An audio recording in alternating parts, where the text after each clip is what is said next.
Niners!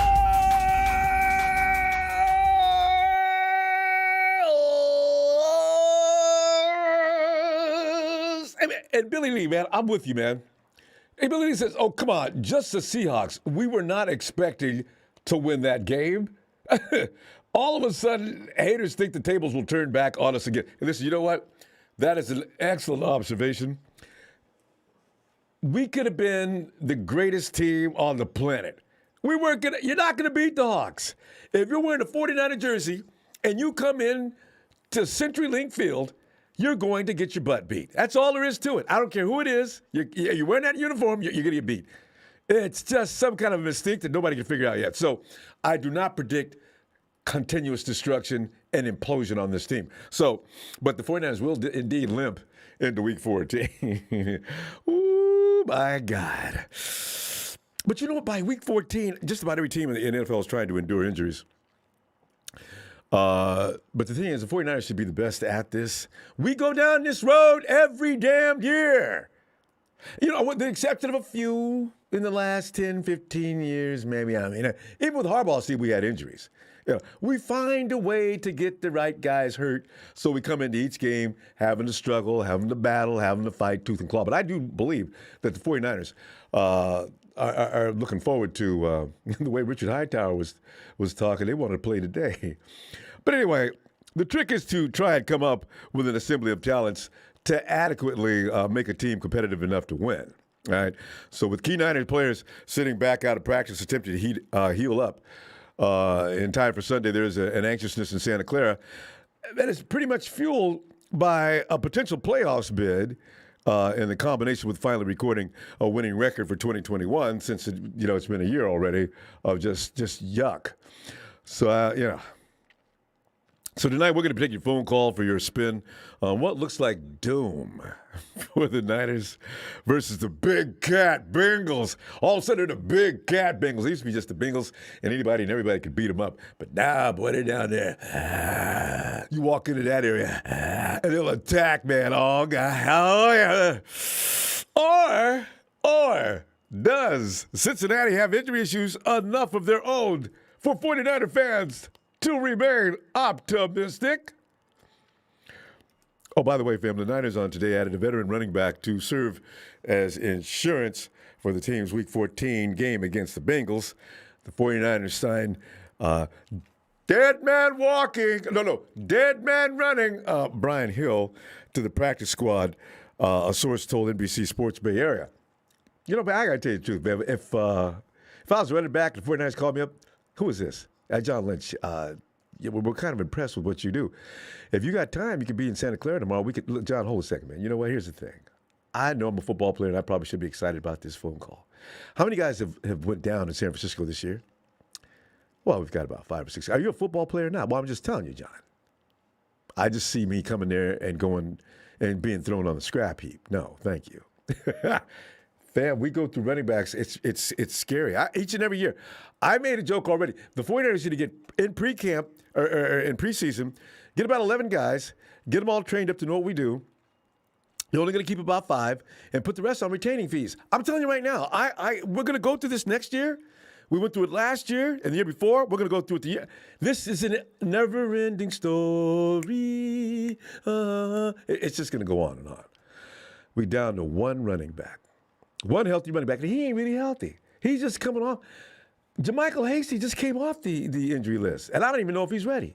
See, So the Brian, Coach Hannon confirmed the move earlier today. We did sign Brian Hill. Niners released safety Tony Jefferson in a corresponding move. Don't we need him? The Hill resume reads age 26. He appeared in 45 games over the past 4 seasons with Cincy and Atlanta. He hasn't been with Cincy for a while, not since they've been winning. So no intel there.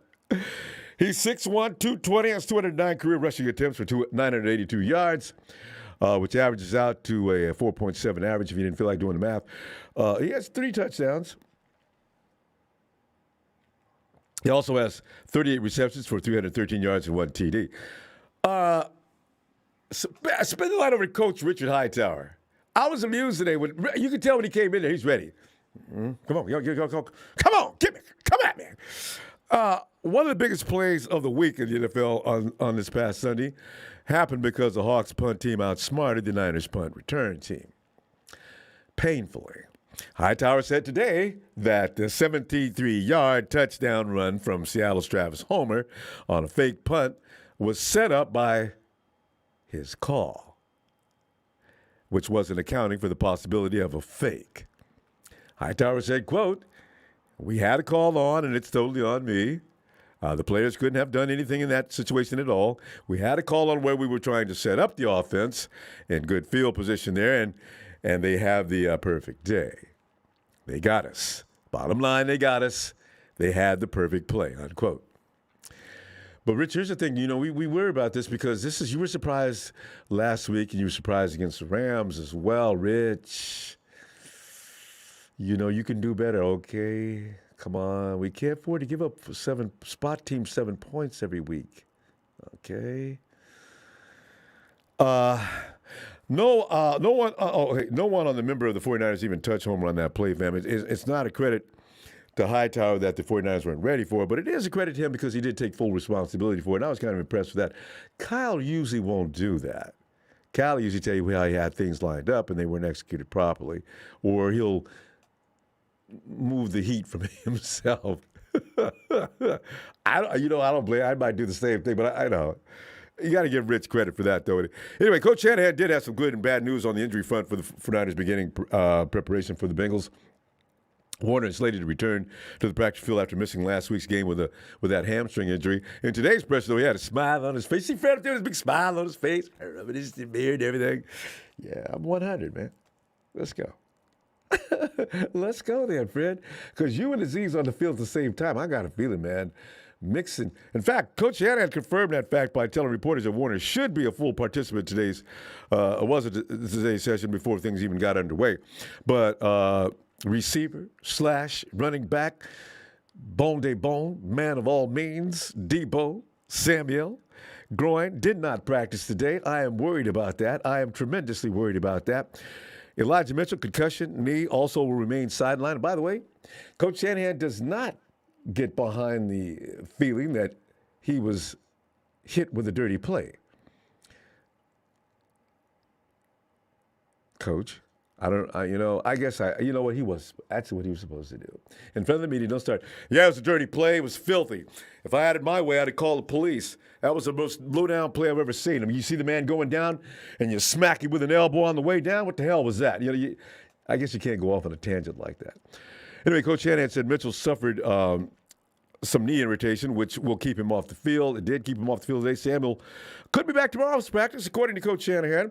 Deebo is just too much to be missing, though, fam. The player has a 1,006. I mean, Deebo, I'm so proud of you, man. Third year. Here you are. Week 14. Deebo's got 1,000 yards up already. Ain't no telling where this season's going to go with Deebo. And that was just receiving 5 receiving touchdowns already. He's also rushed for 203 yards, 5 TDs, 4 of which have come in his last 3 games played. So don't tell me Deebo didn't make any difference in that game. If Deebo would have been there Sunday, we wouldn't even be having that conversation we had the last 2 days. Oh, no. They wasn't going to stop Deebo and George. No way in the hell. He also missed week 13, so, according to Matt Maiocco at NBCS, and he tweeted today, pre-practice injuries report from 49ers coach Kyle Shanahan. No practice, Elijah Mitchell, just to make things, Emmanuel Mosley. Fam, I got to tell you, though, Mosley really does worry me being out. Oh, because Higgins. Jamar. Maurice Hurst will not be playing again. He did not work out today anyway. I'm sorry. Trenton Cannon, of course, we know about him. Deebo was taking a day off as well. Dre Greenlaw. These are bodies we need. These are big-time playmakers we got for this team. Jeff Wilson was limited in practice. I thought he was completely out. There's something going on with that repaired knee. Oh. And full go, Freddie Warner. Fam, here's my question. Are the Niners in trouble? Or will they come in scratching and clawing with Fred and possibly Deebo back and just get ready to kick some ass? No Mitchell is frightening due to Kyle most likely attempting to put too much on Deebo's plate. I really, Kyle, I wish you know, you can't overwork Deebo. You know, or will Kyle put more helpings? Put more helpings. Take more potatoes. Put some gravy on that George Kittle plate. Let George cook. Now you seen what George did last week. 180 yards through the air last week. George is ready to roll. Give him the ball, Kyle. And this way you're going to draw that deep. And this is like what defense is sagging on him, because the fact of the matter is there was no Deebo. If George could do that with no Deebo, what the hell is Cincy going to do with Deebo on the field? Let's go, Kyle. Put this together properly, man. Oh, he's got to do it. So let's examine quickly how bad. Oh, yeah, you know what? A quick look at how bad it looks in Cincy. Chidobe Awuzie, that cornerback, he's got a foot thing going on. He didn't work out today. Joe Burrow didn't work out today, that finger. Even though they're saying Joe Burrow's finger feeling real good. Yeah, man, who y'all trying to fool, man? You go ahead and tell us that if you want to. Also, HB Chris Evans, ankle. Wide receiver T. Higgins, ankle. Joe Mixon, he's got some kind of illness going on. DJ Reader, he's had a day's rest, I guess. Tyler Shelvin got an illness. Logan Wilson, linebacker, he's got a shoulder thing going on. Those players did not work out today. Limited participants in Cincinnati's practice were Joe Bocci, linebacker Marcus Bailey as well. The knee and neck injuries, respectively. Center Trey Hopkins got an ankle thing going on, and offensive tackle Riley Reef, an ankle. So everybody's going through injuries right now, and who can man up, reach deep down, and bring out that character that says I'm a winner. Guerrero, mi amigo. Did you notice on the conference with Shannon, he didn't have no gear Niners? Shannon's getting ready to slide up on out of here, too. They're all going to quit at the end of the year. Brock, on our damn shame that trash bag Hyde never went down.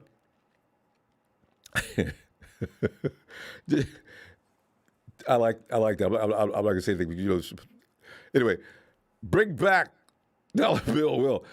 Now, you know what? Will could come back. Will's if he's just going to come in and start fighting with me, why bother? It's just I don't know what to say about that. Brock O'Neill, we all worried, Ronbo, because Josh Norman is dog dookie. It's man. As I said, everybody's got problems this year, though. So it's just, man. Survival of the fittest. T-Flo, come on. Yo, what up, Ronbo? T-Flo, man. I'm looking. Hey, T-Flo, I'm in your camp now, man. I'm looking like George Kittle. I don't mind Ayuk being Ayuk out there, but I do want emphasis on George and Deebo. Not like he did the other day, though, when he tried to force that ball into Kittle as he's sitting there saying, I got a little greedy. Jimmy, don't get greedy. Just get your ribs open. Yeah, don't force it. Find the guys who's open. But I want Kittle out there. I don't know if it was greedy because I don't know why. He said that he was being greedy and he tried to take a chance. But if you're looking that way, he should have saw Ayuk and he should have threw it to Ayuk. See, that's being more greedy because you're going for the deep shot. He's just going because he has more faith in Kittle. And you can't be that as a quarterback. You got to trust all your guys. And also too, you know what, Ronbo, you're gonna have to help me out. You're gonna have to correct me. Has Kyle Shanahan everybody? Like I'm talking about all the big names, like to the tight end and the receivers in one game, because like just exactly like you said, like we all expected Deebo Samuel. And also Brandon Ayuk in the beginning of the year, and George Kittle to all emerge in the offense to help. That was my dream with the passing game. Yeah, no, I'm pretty sure everybody pictured that way. Everybody, but does Kyle Shanahan know how to utilize that? That's just my question because you saw what happened at the beginning of the season with Ayuk. It was like Ayuk suddenly got removed from the equation. And then, I don't know. We're all speculating. We don't know what really it is. But there was no really Deebo or George Kittle together. There's never been that. And you know how we always say, oh, good teams know how to incorporate everybody, other tight ends, other wide receivers. But when it comes to Kyle Shanahan, he likes just going his favorites. Yeah. For some reason, we used Juwan Jennings the week before against Minnesota. But when it comes down to that goal line stand, where was Jennings at? I know, How right? come he wasn't in there to block? Because we could have used him as a blocking wide receiver. He's big Use the enough. big men in end zone anyway. Ross Dwelly is good. Use the big Ross guys, Dwelly got hands. Yeah. Ross Dwelly got hands. Not only that, Charlie Warner. Yes, showed I forgot about him. Even God, yes. So does Kyle Shanahan really know how to utilize other players on the team, or just the ones that know how who are really good, like Deebo? You got to impress Kyle in practice. Yeah, you got to practice. You got to impress Kyle in practice. If he sees, Kyle wants you to be able to run route. It's very important in the red zone. By the way, Tiflo, actually, I forget. Actually, the Red 49ers are the best team in the red zone in the league. I didn't even realize that. But the thing is, because of Deebo. But I know, right? Where is it when Deebo's not here? Is it the red zone, or is we're just another team? Yeah. Yeah. So what is it? Because we all seen it. If the Niners can't run, we all seen it in the beginning of the season because we did not know our identity. But because Jimmy is a one-read person. He has to throw the ball quick. If you give Jimmy's out there, he's gonna pickpock it and just throw some slice butter. He's not that kind of quarterback. So to be fair, and this is not just a ticket with Jimmy. Jimmy doesn't have time to go through a lot of progressions. He does have to get rid of that ball quick. Have you noticed even on those quick one reads, as you call it, that defense is right there? There ain't no time to sit back there unless you take a 15. You can do a Patrick Mahomes and do a 15 or 20-foot drop. But I really doubt. I've seen Jimmy go through his reads when he's got protection. But in most cases, I'm glad he does get rid of the ball quick, or we got 5 or 6 sacks every week. That's really good. But when he does that, when he has all the time in the world, he still doesn't transfer his weight. He still throws flat-footed. He explained that too. So why is he still there?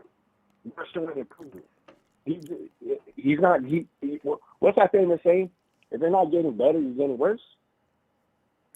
Well, so what's the deal with our quarterback? Yeah, let's keep in mind though, he's actually been one of the most efficient quarterbacks since in the last 5 weeks or so. We can judge Jimmy all day. Kyle's not going to. I just want to talk Shanahan.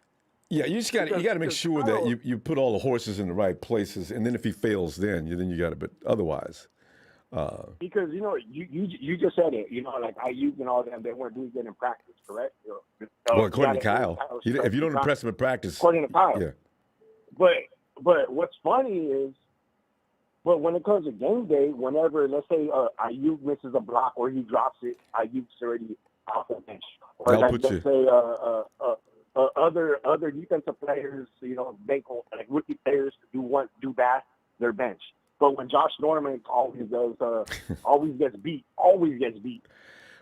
Tiflo, we don't have anybody else. Why is he still there?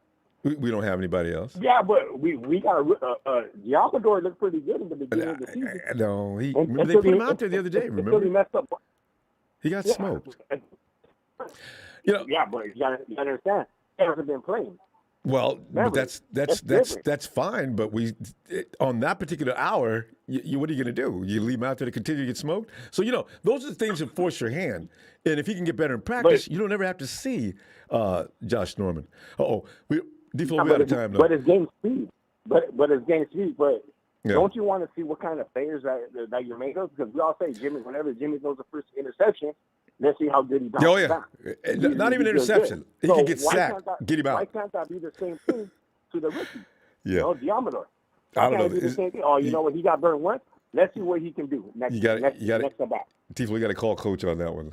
But anyway, fam, we're gonna go. I'm gonna see you when we get ready to make them predictions this weekend. It looks scary though. But Ronbo, I just want you to think really good.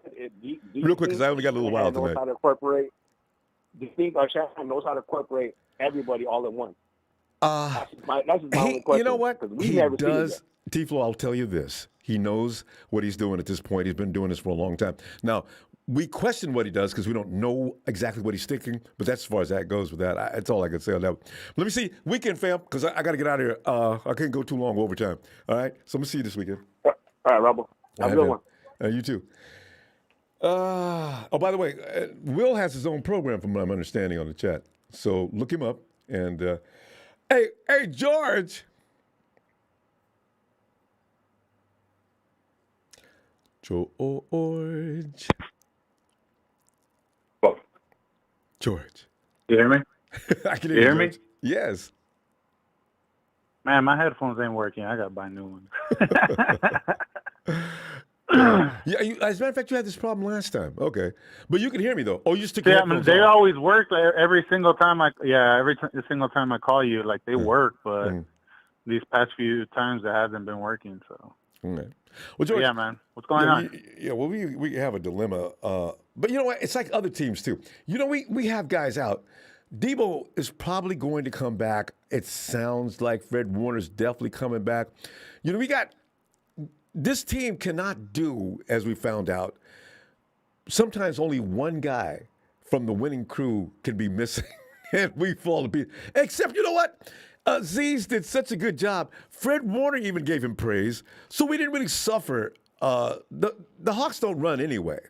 But, you know, guys like Deebo, who carry a heavy load, they got to be there. So I don't know how healthy he is, which is worrying me. But what do you think? Are we going to be able to compete this week? Do you think Kyle's going to come up with a plan that's going to be a little better than what we've seen? Yeah, I mean, I would want Kyle to incorporate Ayuk a little bit more. You know, I believe Ayuk can do the same thing that Deebo was doing. Maybe not as good, but he can still take that load. I know we had Sherfield there. He's also rusty, so we got to understand that. You know, like he comes out there, he plays, you know, sometimes special teams and stuff like that. But I mean, they also like they say, Trey needs game time. So do all the other players to play professionally. Yeah. So the only thing is like our running back, right? Our running back situation. Now I know a lot of Niner fans out there are like, you know what? I wouldn't want Frank Gore in here at all, but at this moment, I'd rather take Frank Gore than, you know, some practice squad kid who might or might not make it, you know? That's a good point. I think they're going to wait after his fight if he still hasn't fought yet, you know? No, it's coming up. I could see them, I could see them, John Lynch and him talking and saying, you know what? After the fight, we'll see, you know? You want to pursue your boxing career or maybe come back or something, you know? Because at this point, I would take Frank Gore over.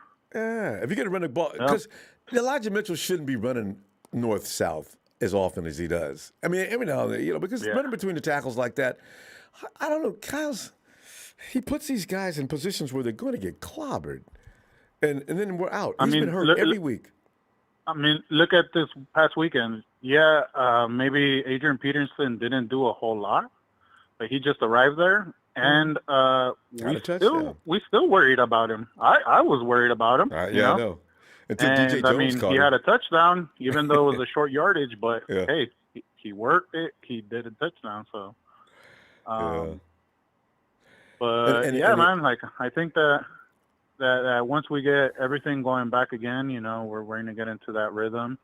Honestly, even though you and I are big Jimmy supporters, you know, because we see the real thing, just, you know, not just saying, oh yeah, he sucks, you know, we see the big picture. So, but this weekend, I feel that if Jimmy doesn't do well the first half, I think we should really let Lance take over then, you know, because, I mean, at this point, come on, man, we all want to win. So I'm not saying that with Jimmy we can't win, but I mean, if we got to change it up, then let's change it up, you know.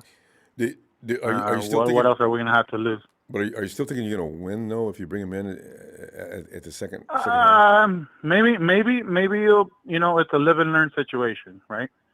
Like, You know, trust me, I'm a big supporter too, Ronbo. I'm there with you, man. Like the biggest, like I actually back you up every time, but it's one of those where like.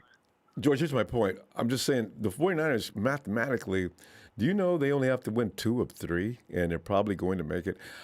The thing is, they're not you don't want to I'm thinking how Kyle's probably thinking. I'm thinking he's probably going to think to himself, I can do everything I can to keep now. But trust me, here's the thing: if the locker room is divided, and some people are not okay with it and whatnot, and that's a rumor going around.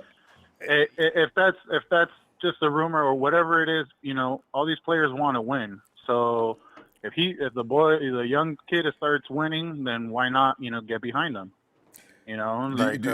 George, do you say that to think that the locker room is pro get Lance in? Is that what you're thinking? No, well, I mean, everybody, like a lot of sports analysts, a lot of people on here always say that Jimmy's not a leader, a captain. I honestly think he is. I honestly think that he it might not look. He's like Tom Brady. He sat behind Tom Brady. You don't see Tom Brady that often talking to his offense and stuff. He'll come in and just yell at him and he goes straight. Yeah, he goes straight to his seat and he thinks about the next what he has to do. So that's how Jimmy is. Yeah, and that's probably where he got that from. Some people talk to him, and some people have confidence in their own players that they'll do it next play or something. Yeah. See the or issue if he is screws up, he picks it up. Remember, the issue is you got to be able to you got to have enough experience to run that offense. I don't know that Kyle's going to want to just throw his hands up in the air and take him out. But if he does, we'll see what happens. It would be he'd have to be prepared before the game, though. This is why I'm saying you can't just throw him out there cold. And unless they're prepping right now, because if he comes out there cold, he's going to get clobbered, and he's also going to. We'll hear that Jimmy got injured. Yeah, you'll hear that maybe. Yeah. We'll hear he got injured in order to put him in. He'll fake some sort of injury. You got to keep the kid's confidence up. Don't put him in a situation where he's going to get his brains beat out. Yeah, I agree. But at the same time, it's like you kind of do get frustrated at times, because everybody does. Even me, who does understand what's going on out there for the most part with Jimmy, I think I do. Even I get bothered at times when he tries to get. Don't become the Lone Ranger all of a sudden. Kittle's not open, Jimmy. Check the friggin' thing down. Don't be a hero. Mm-hmm. Just check the damn ball down. You don't want Ayuk? Fine. Just check it down. So he thought he was I'm gonna get this over their heads. No, Jimmy, you're not. And you got picked. So one last thing before I gotta go, Ronbo, because I know I'm about to go. But right.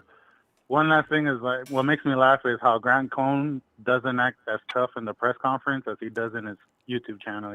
Like he doesn't ask Kyle the questions he's asking on his channel, or talks to him like that. Like he asks them some ridiculous question. Yeah, they've had words in his press conference a couple of years ago. Actually, it was pretty funny.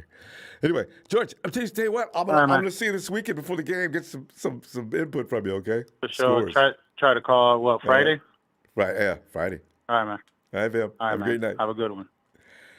And we go on now to check out that man from Atlanta, GA, one of the founding members of TNT, Trez. Trez, get in here, man. Hold up, wait a minute. Ronbo's on to put red and gold up in it. Hey, sprinkle. And Christmas time sprinkles at that, which is pretty. I should take red and green. Red, gold, and green.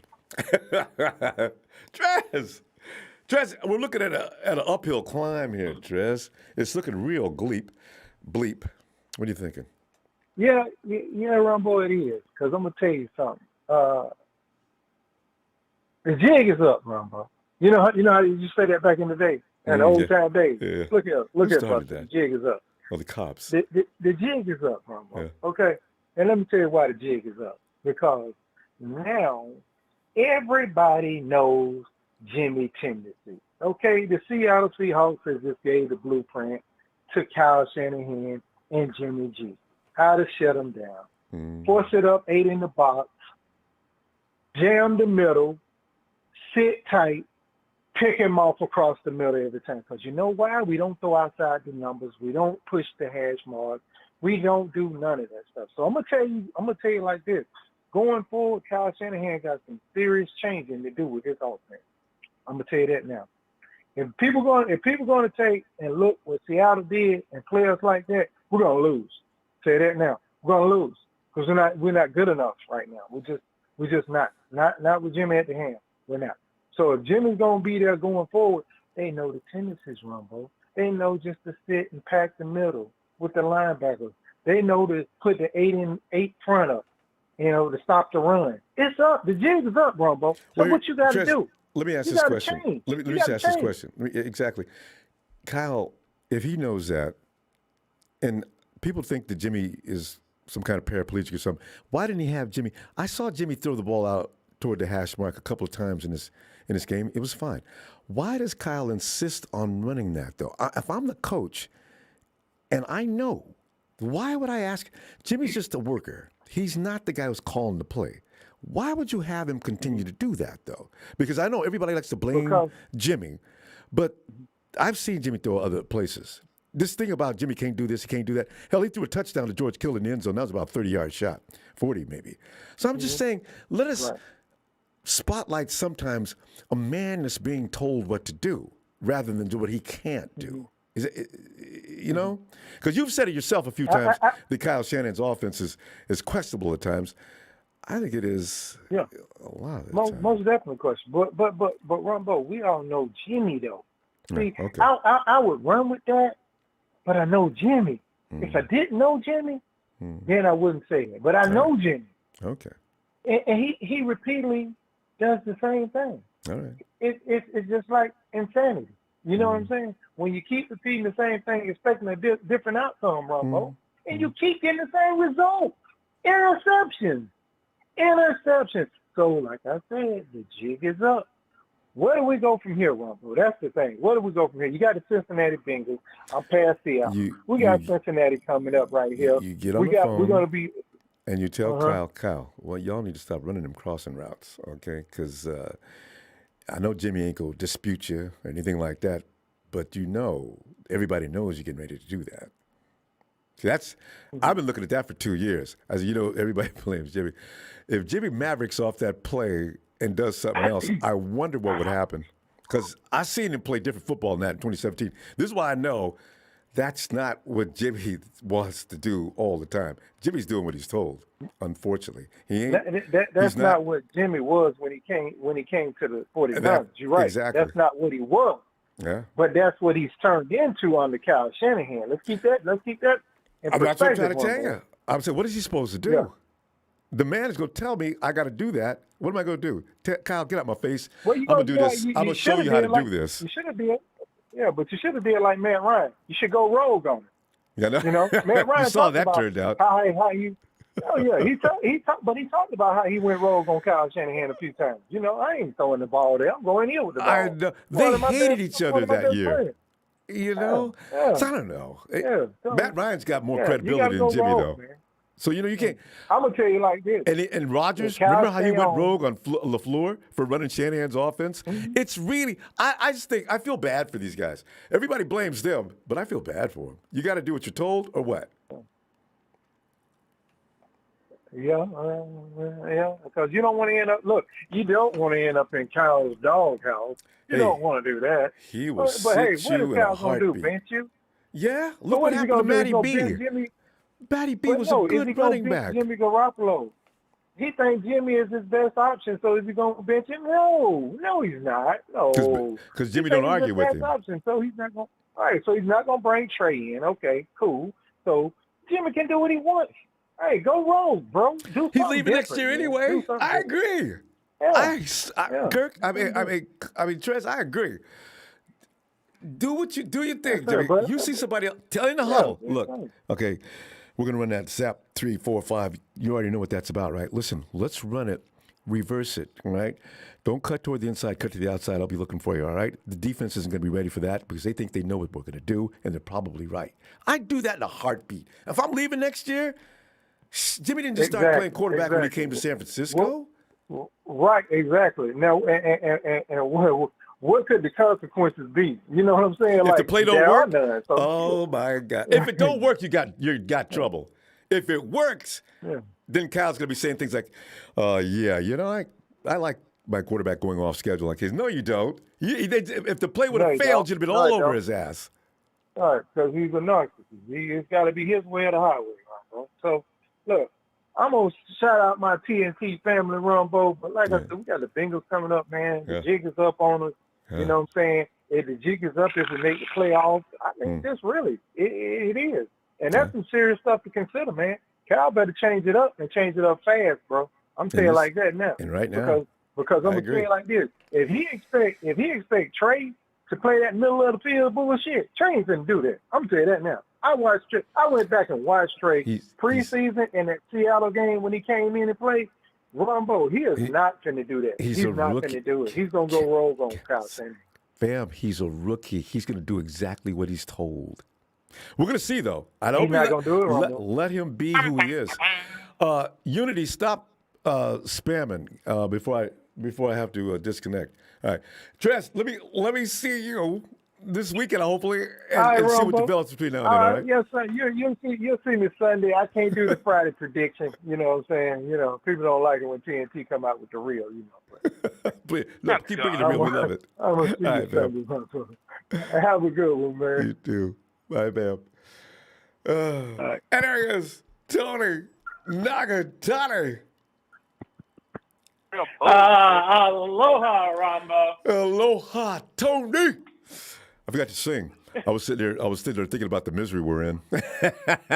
It's hard to keep a happy edge when I'm looking at the Bengals look scary, Tony. What's he got a finger problem? I don't know what that's going to mean, but I saw some good passes. I was watching him. If that finger hurt, he's still making pretty good passes. Oh, man, let's see. We'll see. Yeah, no, I've been paying a little bit of attention to the Bengals this year. I have a fantasy team actually with both Joe Burrow and T. Higgins on it, and Joe Mixon, as a matter of fact, and they have themselves a nice little offense there. That team's making the playoffs, but where they're weak, Ronbo, is the offensive line. I know in the offseason everyone was telling them to draft Penei Sewell, but they took Jamar Chase instead, and Burrow can get the ball out pretty quick. And that's his guy. As a result of that, I know. They have a very potent offense, and despite the fact that their offensive line is on the weak side. So basically what I would say, Ronbo, is for the 49ers to win, that defensive line is going to have to show up similarly the way that they showed up against the Seahawks, and hope that they can somehow cover with the backup cornerbacks out there. And on the offensive side of the ball, I do think Cincinnati has a bit of an underappreciated defense. And our offense without Deebo Samuel hasn't been showing out very well. You and the last caller were talking. Yeah, he carries too much load, Tony. He carries. That's like taking all your money out of the bank and hoping it can still gain interest. Whatever you leave in there. Mm-hmm. That was really nobody. Yeah. Wow, he leaves it's a void that you can't believe. Well, it all comes down to the fact that Raheem Mostert got hurt in Week 1, season ending. So all of a sudden, where once we had three when you count George Kittle, explosive players, with Raheem and Deebo. We're left for the majority of the season just with Deebo. And it's cool because Deebo is such a versatile piece. He is that offensive weapon. He's the guy that can line up at wide receiver in the slot and in the backfield and make so many things happen. He has good vision and he has good speed to the outside. And when he was really cooking, starting with that Rams game, the offense was just humming. But there's no relief. That's all there is to it. There's no relief. Like there is no Raheem Mostert. There's nothing to vary it up, and so it's just. And the other thing too is the Seattle Seahawks. They play us twice a year. For whatever the reason, their defense knows how to stop our offense. And actually, you look at the way that other teams play the 49ers. They model a lot of that gap scheme that they use to clog up Kyle Shanahan's running attack. Off of the way that Seattle just does it. And earlier in the season, we were talking about this too when we were on that losing streak, just the way that they were just all the other defense were just clogging up all those lanes. and we were having difficulties doing anything with the ball until finally they figured it out with the Rams with Deebo to add some misdirection and trickery. And now without Deebo, it is going to be a tough game. But Ronbo, any given Sunday is all I can say. Yeah. We are on the road. We got embarrassed, twice against the Seahawks. I think both teams, both the Bengals and the 49ers, are going to come out playing angry because they both lost last week. Mm-hmm. It's going to be a fun game to watch, actually. It's going to be so. mean and nasty, and really, I think kind of a war of attrition because you mentioned this at the top too. The Bengals are a beat-up team a little bit too. Between Joe Burrow's pinky, T. Higgins has an ankle. I think Boyd is also hurt, and Mixon. He's always a little bit banged up. So he's all in all, we're going to find out what both teams are made of this weekend. And I think it's going to be a nasty, nasty game. And the team that is more physical on Sunday is going to be the winner. Yeah. And hopefully that'll be the 49ers. I believe that. Why? Number one, they just lost. For reasons unknown, JJ seems to play his best games after he gets embarrassed, right? And also, you figure the 49ers, I think they really do want to make the playoffs this year. Now, this thing with the Seahawks is never going to end. Next year, the year after that, I predict, I'm not looking for the 49ers to win anymore as long as Russell Wilson's still hanging out over there. When he leaves, it'll be the end of that chapter, and maybe we could start a whole new story. But as long as Wilson's over there, something weird is always going to happen. If it's not him, it's the officials, it's something. But it's never just beat us straight up, We wanted 2019 to send him to the wild card. I was shocked. It took a miracle play, though. Yeah.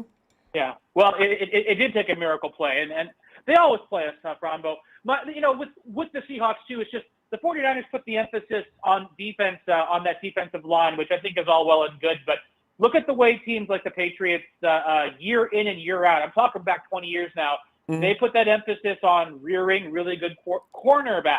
If it's Ty Law or if it's Stephon Gilmore, they find those cornerbacks who can play coverage and make DK Metcalf not a factor, or make Tyler Lockett not a factor, and if Russ and force Russ to hold the ball longer. But that's a problem for next year because we're on our backup cornerbacks now, and we got the rookies out there.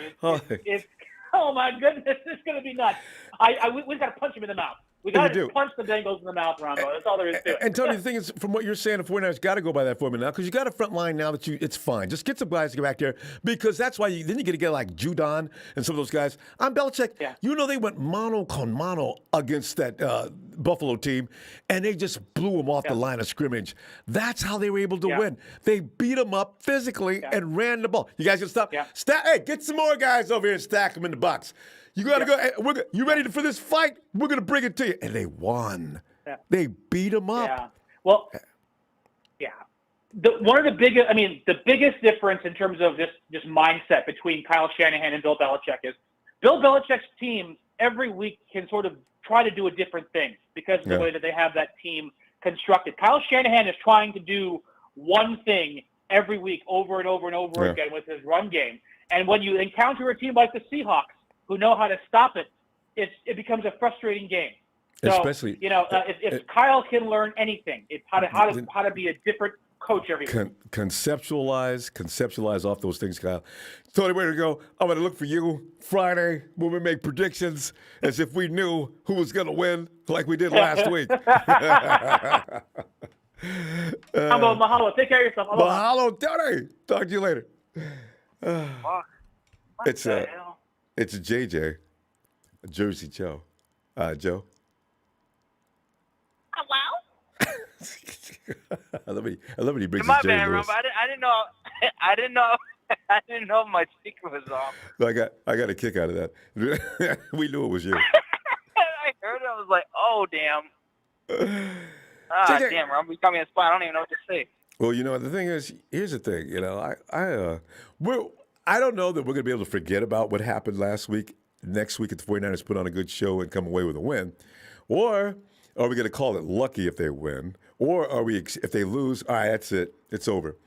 I don't know. Well, you already know what the haters are going to say. So, course, it's 100% Jimmy's fault, even though he came out and took us 96 yards down the field. Everybody and their mother saw Sherfield get held in the end zone, but no, it's Jimmy's fault. So This is the crutch he has to bear. He was born with that, apparently. No matter what he does, he's not going to be appreciated. Not while he's in San Francisco. Hey, you know what? Actually, I'm happy for him that he's going to go get somewhere. In a new start. Because everybody blames him for the offense, right? The Kyle Shanahan designs and builds.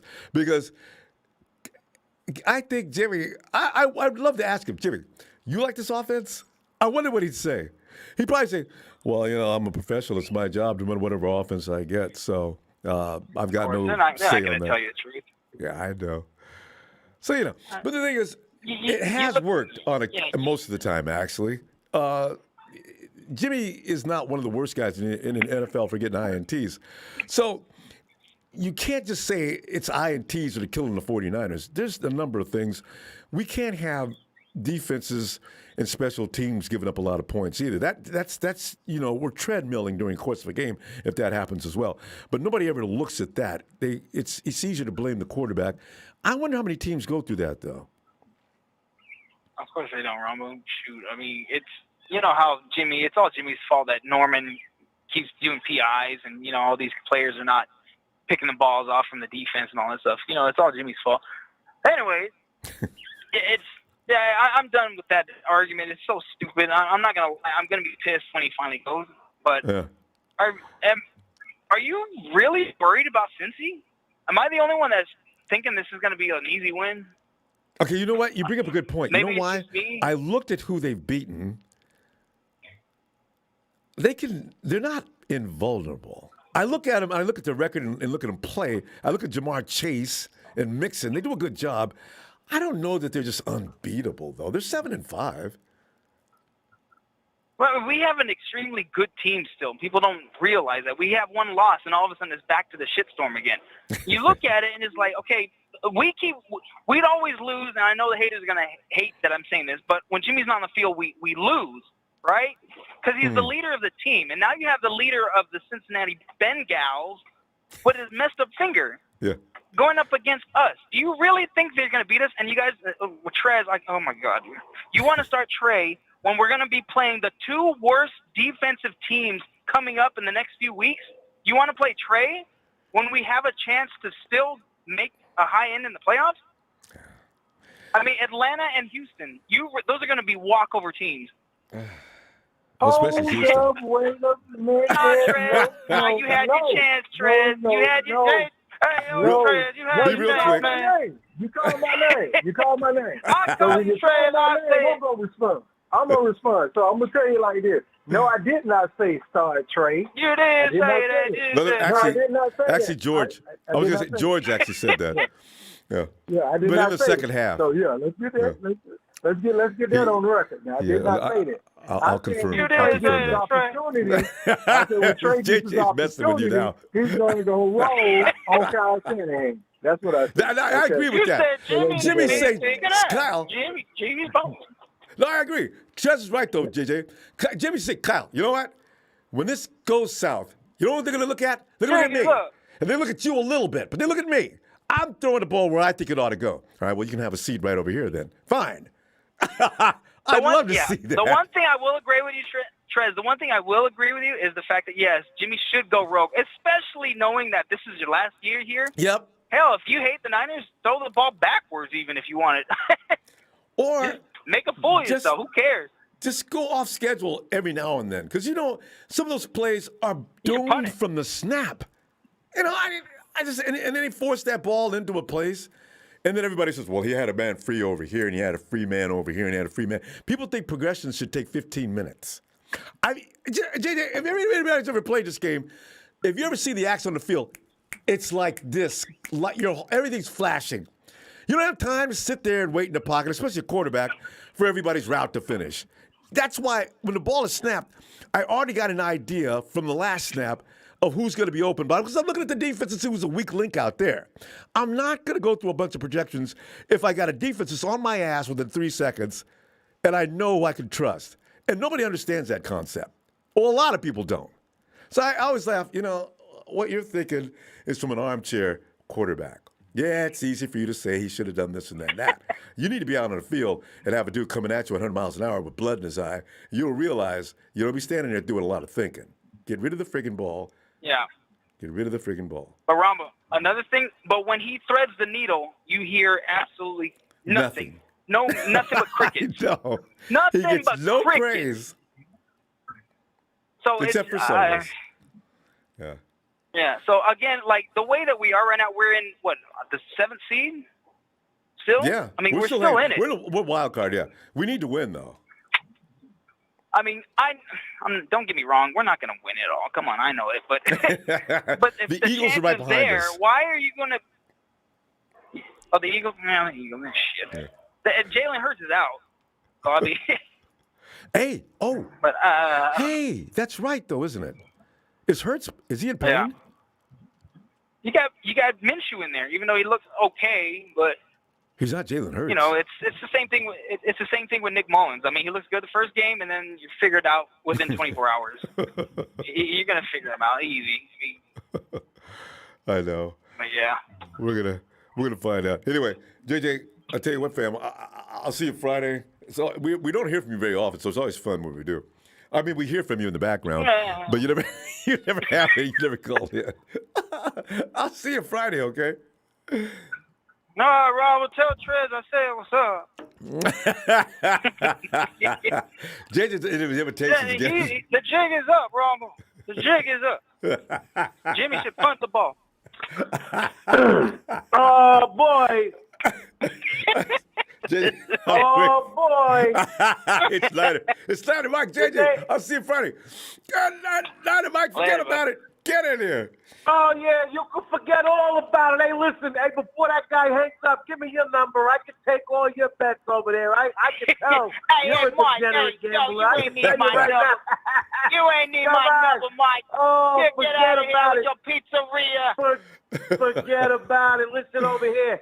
I don't know where the hell you get off thinking that you can come talking all that confidence when we I just get up lost on your to the face. friggin' sea scum. Yes. We just lost. Listen, Tyler friggin' Heineke beat the damn sea scum, for Christ's sake. Get the hell off the friggin' phone. What are you talking about? And you over here talking about Jimmy threading the friggin' needle. I got news for you, kid. There's a lot of guys that play quarterback in the National Football League that could thread the needle and make throws. All right? That's 101. That's how you earn a 6-figure contract. What there's not a lot of is there's not a lot of freaking Jimmy the friggin' gents out there. All right? Jimmy, I'm going to give the other team the friggin' ball multiple times a game, the gent out there. All right? And the reason why we beat the friggin' Vikings the week before is because they had Kirk McDirk out there, and he gives twice as many donations as Jimmy G. So forget about it, all right? Let's God, I need be a honest cigarette. about the situation. If we don't run the friggin' ball 40 times, if we don't run the ball and we don't limit Jimmy G to 20 throws or less a game, we're gonna lose. That's it. Point blank, period. Are there maybe anomalies? Maybe is there a game like how there was when he played decent against Drew Brees and the freaking Saints? Yeah, sure. All right. That's called an upset. That's called an underdog. Every now and then a guy's got to win that doesn't normally win. But if you look back, even at all of Jimmy G's greatest games, even in the years that we went to the freaking Super Bowl with Jimmy G that year, you look at all those good games, the games that we went in the playoffs when we got there, we ran our way through the freaking Packers. He barely threw the ball against the freaking Vikings, and even then, he still threw interceptions in that freaking game, all right? And so, at the end of the day, Jimmy G is definitely, and I friggin' mean definitely, not worth $27 friggin' million, all right? That alone handicaps our team because that money could be distributed to a real right tackle, a real fucking left guard, all right? Real players that could really help our team, but we're playing this average Joe bum quarterback to go out there and throw it to the other guy. We're not even talking about like overthrow. No, we're talking he throws it in their friggin' chest. He throws it right to their linebacker like, Get the frick out of here, man. I don't even understand how anyone could come on here and freaking defend this guy. I really don't. It blows my friggin' mind to hear any of you come on here and talk about Jimmy G like he needs to be stuck up for. And then he wants to get on after the press conference and laugh and say some shit happened. Yeah, I know some shit happened. You know what happened? You threw the freaking goddamn ball to the other team too many freaking times again, Jimmy G. And guess what else you did? You missed wide open guys over the freaking middle on their crossing routes again. Like you missed George Kittle in the freaking Super Bowl again. All right? So you can say what you freaking want about all this shit that people like to talk, but you can say whatever it is that you want to say. But here's the reality. Jimmy G is an average quarterback that we have overpaid for. He has never been the reason why we've won games. He's had great moments. He's had great throws, but so the fuck is Ryan Fitzpatrick, all right?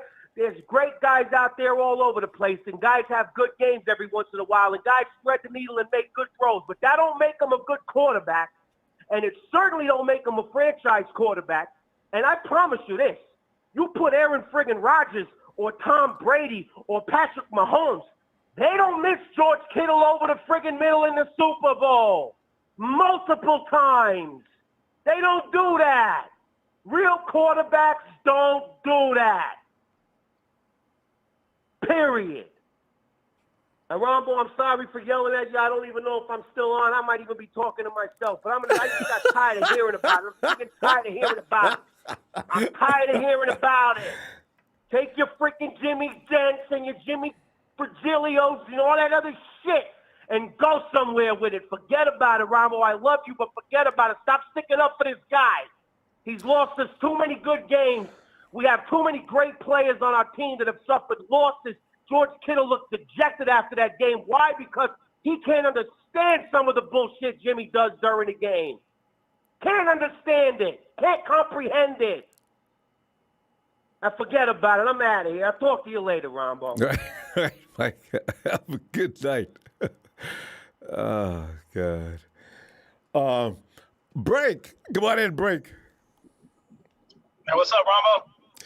Break, man. I just sit back here and we're looking at this last game and we've decided that that's who we are again. We lost 1 of 5. I don't know. I'm starting to feel now. I'm sympathetic toward our loss, and I understand, and I feel people who are upset. I don't know that are we overreacting about 1 loss out of 5 games? Well, you know what? Prior to that Seahawks loss, I think everybody was feeling pretty good, right? So we looked like we turned a corner. We kind of looked like the Niners that I think all the fans were expecting us to look like. Yeah. And any real Niner fan knows. I mean, if you're a Niner fan and you understand football, you know that the Seattle game, especially in Seattle, is going to be a problem. It's never not a problem, no matter what we're doing, how much of a run we're on, how bad they are. Doesn't matter. When we play the Seahawks, it's going to be like that. There's something about it. It's going to be like that. So I think we all had that in the back of our mind, even though we were playing lights out, that there was a possibility this was going to happen. Mm. So maybe there is an overreaction. It does suck because I think the caller before,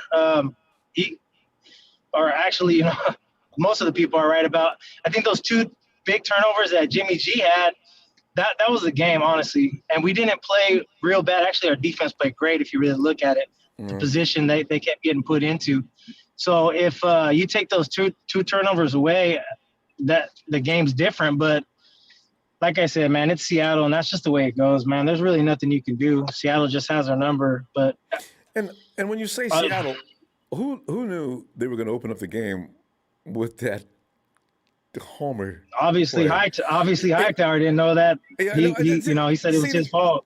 And also, there were things going on, and I know we shouldn't complain about the officiating. They did sway momentum on 3 different occasions. That touchdown Russell Wilson threw with, I don't know which player it was, but you could see him clearly being jerked from behind. I always wonder if the game's ever called clean, even that, everything else aside, if the game's ever called clean, call the same amount of penalties or whatever on each team. I wonder if the 49ers would always lose. Yeah, you know what? Looking back, I watched the game again because I listened to a lot of people talk about the referees being one-sided, and we say that a lot. But, man, this game was kind of crazy. There was, so much holding that wasn't called. I mean, Nick Bosa, we know he gets sailed on almost every play. But there was, I think his reaction or his lack of reaction is probably why he doesn't get those flags.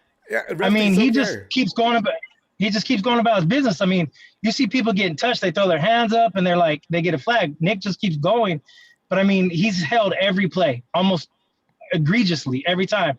So, I mean, you're right. They're not reffing it fair. And I don't know why. You know, it kind of reminds me when Shaq was in his prime. Yeah. And even LeBron, I mean, they're just hacking him to death. And like, they're not getting calls because he's so good and big. You think he doesn't need those calls, but it's a foul. Yeah, it's a foul. Call it a foul. Doesn't matter how good or big this guy is. And I think that's what's happening with Bosa. It's like he's just so good. They're just like kind of, I don't know, maybe. That's the only thing I could think of because it just doesn't seem fair. They try to give the other team a chance, right? And you know something. There's just something there, man. And also that molestation of Trent. In the end zone. Yeah, Sherfield. I'm thinking, Oh, yeah. Is there anything – I've never seen anything more clearly a foul. The main problem with that play is you have those officials on the back end of the end zone, and they're staring at that guy. And they're staring at their feet if they're going in out of bounds, throwing their hat off, first man to touch the ball. They're focused on that. How do you not see that when you're positioned right there? Especially when it's that bad. I could see if they were both hand fighting. Yeah. But Sherfield's just trying to get away, and the guy's just wrapping around him and everything. You're not going to call that, ref? You're not going to call that? That's really? Ridiculous. Okay, that's fine. That's ridiculous. This is Seattle. I understand. It's got to be that way. That's not why we lost. We didn't lose because of the penalties. It didn't help us. We lost because we made some bonehead plays, and the fact that we made so many bonehead plays and still had a shot to win at the end shows you that we are a good team. I don't know, man. I've been saying this for a while, man. Maybe I know it's gonna sound crazy, but maybe we should change some of our receivers' numbers to like 54 or 55 because there's something about Jimmy just hitting linebackers like legit. He can hit a linebacker like perfect. So I don't know. I get I watched that play a million times when Wagner dropped. He looked like he was coming and he dropped back, and I watched it a million times. He didn't run up and drop back. I mean, he didn't run up and then drop back as the ball was there. He ran up and started dropping back while Jimmy was in his motion. He still had time to do something. I'm like, he did, but it wasn't so bad to where like Jimmy should have saw that. And then those two interceptions from Jimmy. Those were the things, man, that you just can't do, man. And it's like, I don't know how much longer, man. And you could see Kyle like just blasting them on the sideline, and it's like, Here's the thing. I really wish, and since the Seahawks know exactly what offense, especially Bobby, he's been around there for a while, right? Kyle, don't run your same offensive scheme. Here's the thing. The week before, the Washington football team ran exactly the same offense, try to run the ball, wear them out, and kill them in the fourth quarter. And I said, Kyle's going to come in and run the same offense because that's his offense that the Washington football team is running, and the Hawks are ready for it. Then you beat me with that once, shame on us. Beat me, shame on you. Beat us with that twice, shame on us. I knew they weren't going to be beat by that, and what did they do? They went right in there, and they ran that same offense. So, I just sometimes I think somebody's not thinking. Don't do the same thing, Kyle. Do something. Yeah, I think he's too smart to keep doing this, but he keeps doing it. And I don't understand. If I was Kyle, I wouldn't run anything over the middle. Just keep. Everything goes bad. There's tips. There's these weird tips that happen, and just weird stuff keeps happening with these crossing routes over the middle. And he doesn't clear the lineman. They get a hand on the ball. He needs to move around in the pocket and get away. For some reason, his passes are batted down a lot too, so like they've got to get him out. Break also. I don't know, man. You don't have a guy running downfield taking the top off the offense or the defense. Nothing. So why are he can't even throw that? You got a traffic jam in the middle of the field because you've got no clearance. Bunched up. Why insist upon running that play? Yeah, at least you're right, man. Run some people down and bring those safeties. or even the linebackers having them cheat a little bit and open the field up a little bit. There's no deep threat. There's nobody running 15 yards out. Nothing. Everything's right bunched in. So there's really no room for them to operate. But you know what, man? I know what he's trying to. Kyle's thinking of the several crossing routes. My quarterback's got to choose the right one. Okay, but you know what? That's still a 50-50 proposition, Kyle. And what if your receiver fails? Remember Juwan Jennings, that they got lucky and he didn't beat his man and he got held up. Deebo can beat anybody on a route. Okay, he's tough, he's strong, he's gonna get away. He's like Anquan Bolden, but everybody can't do that. And if Jimmy throws into the spot that he's supposed to, hell yeah, it's gonna get picked. But Kyle runs it anyway. So I just don't know. But anyway, break. We gotta go. Let me see you Friday. Good to hear from you again. I haven't heard from you in a long time. Yeah, you too, man. You take care, Ronbo. We'll see you. Talk to you later. Right, have a good one, man. Bye. Yo, Ellis.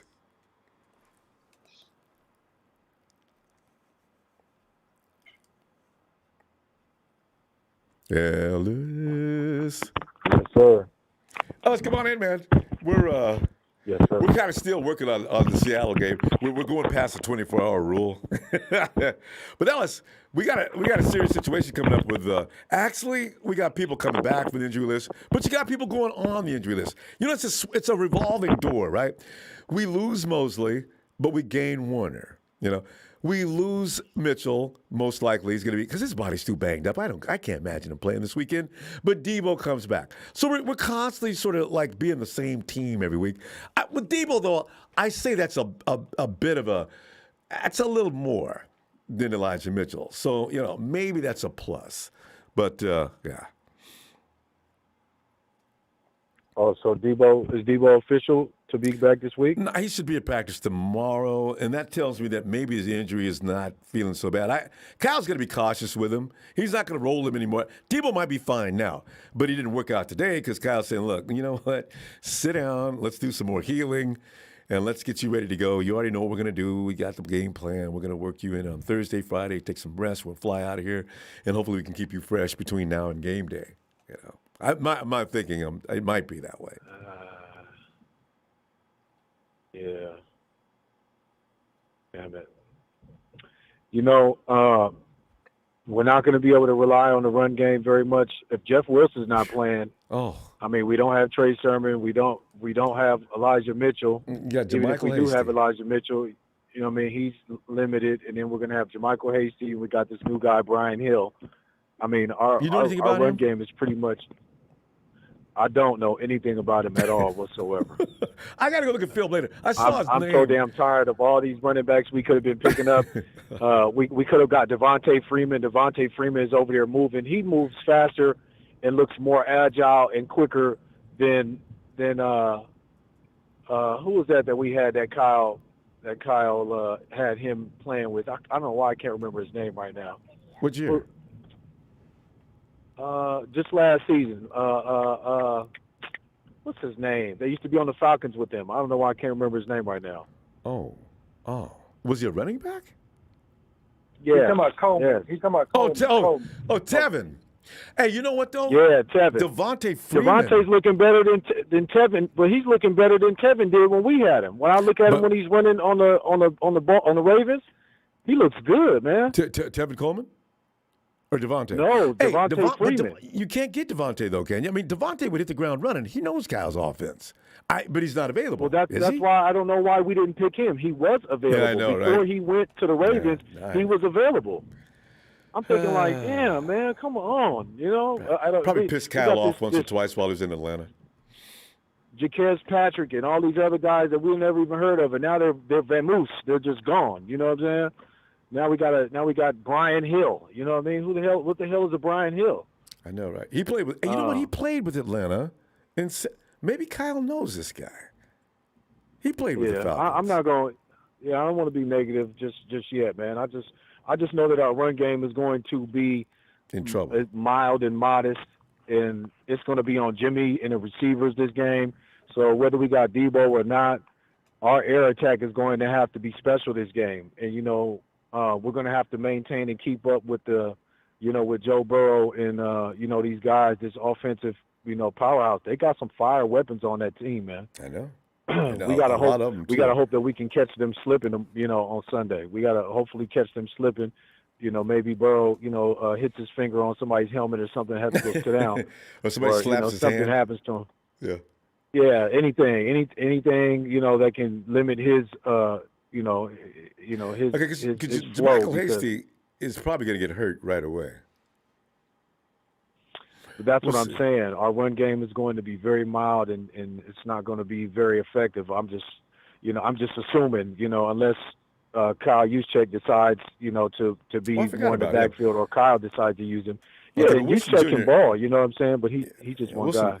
But he might play. Wilson Jr. He was limited in practice today, but he wasn't out, so maybe. Yeah, but he's not moving the same since he's came back. So I don't know. I'm a little concerned. He can't get loose. He's moving a little bit. He's a bit ginger. Yeah, he's a bit ginger on the feet right now. You know what I mean? So I just want our offense to, because we have to score. We're not going to 21 points, 17 points is not going to win us this game. What was the score with them last week? Because they lost. And who did they lose to? They lost to the Chargers. Yeah, I don't know. It wasn't that low scoring of a game. The Chargers had hella points. I think they had like 27, if I'm not mistaken. 41. They were in the 20s. The Bengals were in the 20s. Yeah, no. Right, Chargers right, and the Chargers were in the 40s. Right. No, I'm just saying the Bengals were in the 20s. Here's the thing, though. Even Joey Bosa wasn't. Joey Bosa went out early in the game. Wasn't playing. Yeah. So maybe are we fearful of something that might not really be there? It just depends. The Chargers got a little bit more better secondary. They're not. We got to consider the fact that our secondary is banged up, and we got the hold you down brothers playing starting that corner. We got Josh Norman and we got Dante Johnson. What'd you call hold you all the way down. The 15 and Mr. The PI posse. You know what I'm saying? We got the PI posse starting next game. So we got to be careful, man. I think that's the thing I'm most concerned about. Not what we can do offensively, especially with Jamar Chase. Well, we're gonna hold up. Yeah, man. Are you kidding me? T. Higgins, them boys about to be doing dirt, man. I'm telling you. I'm anxious to see what Kyle's gonna do, man. I know Jimmy don't like to play safety, but he might have to play a little bit of safety, man. I don't know. At least I Jimmy would rather can say, have him "Hey, look, play. I did all I could. I played defense and offense." Yeah, man. Oh, you mean Jimmy Ward? Come on. I mean Jimmy Garoppolo. I like that idea though. But J-Dub does not like to play that position. But you know what? We should probably keep him over the top because Jamar's going to be coming down there with a full head of speed with who trailing behind him. So Jimmy needs to be back there to save him or do something. Absolutely, and I think the run game is going to get shut down. Mixon is solid, and he does his thing. But we got Fred back, thank God. Fred and Aziz, oh yeah. Him and Aziz, Aziz is going to come and lay the wood, and Fred's going to be flying around and doing his thing. So, I'm not really concerned about the run game. It's just that would make him one-dimensional if that happens. See, now maybe it might be even up out there. All right. Yeah. Man, we got to go. This is going to be fun. Let's talk about this some more Friday. And bring that score. Sir. All right, fam. And is the squad hanging out? I got E here, Johnny here with me. Johnny. E Johnny. Hello. Hi, Johnny. How you doing? Good. Oh, good. Okay. Because we're worried. Doing? I'm doing okay. Being a 49er fan right now it's kind of scary. We've got some teams we need to beat, and they look like they're going to beat us. And then, of course, Johnny, if you don't go to the playoffs, it's just not fun. No, we have to win. There you go. And you still love the 49ers, right? Yes. And you still think Jimmy G Always. is... And you still think Jimmy G is the greatest quarterback in football history, right? I don't really know. I don't really watch it that much. She's a smart girl. Hey, Johnny! Yes, that was a good answer. Hey, Johnny, I tell you what I'm going to do. Let me see. Friday, come on back, and you and Dad will be looking for you, okay? Okay. Okay. Bye, Johnny. Bye, Alice. Thank you, Ronbo. Bye. Thank you, Johnny. Bye. Hit the like and subscribe. Bye. Look at him. Good night, Johnny. Peace, brother. Right. Hey, peace, brother Ronbo. Thank you for the platform. Make sure I hit that like and subscribe. And thank you for the platform. Shout out Projection. Thank you, Ellis. Appreciate it, fam. All right. Peace, y'all. Much love. And let's go see what's up with KC.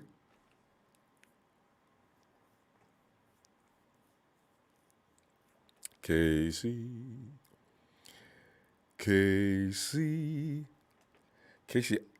you know, he does a lot of over-the-counter drugs. I've told him, go to the doctor and get a safe prescription. He won't listen to me. Now he's probably laying on the floor. Rumbo, what's up, man? Hey, Rumbo, you know Jimmy G's my favorite quarterback in football history. His face should be up at Mount Rushmore. Rumbo. That was good, Rombo. That was just a good, good clean humor right there, Rombo. You got to put it up there. I appreciate that. We need to calm down. The emotions are running high. Niner Mike came in tonight. He just lost it. Like, you know what's funny is I had him on my car, and then my car's idle turned off, and then when I turned my car back on, Mike was off the phone. I literally heard him say, "I might be talking to myself," and then my car died. I mean, there's no way you're gonna interrupt Mike when he's yelling like that. I was sitting out of the way, and he didn't know. I might be hung up now. I had to laugh at that. Mike, I would never do that to you. I'd always try to interrupt first. Come on, I'm not rude. I love you, man. Come on. The funniest part to me is that I've got you on the phone while I'm listening to this, and I know that you're sitting behind. You're sitting in front of a giant Jimmy G banner while Mike's just going off on That's one fun thing about this. Man. I'm not changing the wall decor until he leaves, right? So people call in here and they just take all kind of shots. I mean, you need to take that damn poster down. No, from here on, you just. In fact, I think you should go a step further and just make one singular Jimmy Jesus banner with Jimmy photoshopped as Jesus welcoming us into the. You can buy those. I've seen it online. A lot of people made posters with Jimmy with the hair and he's got the face tilted. He's got his hands out. Because that's funny stuff. But yeah, I don't know. I mean, even if they reincarnated Jeff Garcia, I think you should keep that Jimmy G poster up there, Ronbo. Jeff used to get in trouble too. You know what? And get ready for this, Casey. Next year, the romance is going to end with Trey. The first game he loses, and if people think he's going to run in there, if Wilson's still over with the Seahawks. Calling for Jimmy, right? They're not going to be calling for Jimmy, but they're going to be saying, "Oh God, blah blah blah blah blah blah blah." It doesn't. The quarterback gets no love on this team. I don't know about other teams, but this one, even if it's not your fault, and a lot of times it is, but sometimes it's not. It doesn't matter. It's you. So I don't know how to place blame like this on the team with $90 million on the IR. It's just really tough, man. I look at the coach. I look at the defensive coordinator. I'm even looking at their strength and conditioning coach and what the chefs are feeding our players, trying to find how Jeff Wilson can possibly tear his meniscus in preseason eating his lunch. I don't know what's going on with this team, Rumbo. I feel like I'm yelling at you in the wind right now, trying to get reception, screaming like you're Princess Leia or my last hope or something. You're Robo, your only hope, try and figure out what's going on. I have no idea what's going on with this team. I think they got to move back to San Francisco. Please, I beg you. We could have moved to Daly City. Yeah. They got lots of empty area out there. Come on, man. We don't need. Why we have to move to Santa Clara? They could move to Colma, Rombo, for all I care.